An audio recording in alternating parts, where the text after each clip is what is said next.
नमस्कार मैत्रिणींनो, आज आपण बनवणार आहोत झटपट असे फ्लावर समोसे। मी गव्हाचं पीठ मळून घेतलंय, इकडे बटाटे शिजवून घेतलेत आणि याच्यामध्ये आता आपण एक एक जिन्नस घालणार आहोत।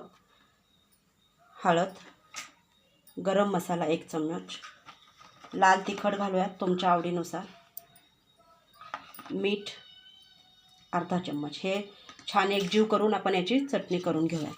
तर या पद्धतीने आपण चपाती लाटून घेणार आहे। एक चपाती मी अगोदरच लाटून ठेवली। बटाट्याची चटणी आपण एकसारखी पसरून घेणार आहोत। दुसरी लाटलेली चपाती यावर ठेवून घेऊयात।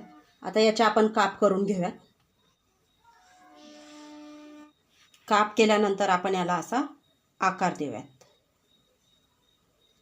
या पद्धतीने फुलाचा आकार देऊयात। तर असे छानपैकी आपले फुलांसारखे समोसे, छोटे समोसे छान तळलेत, मस्त खमंग खुसखुशीत। नक्की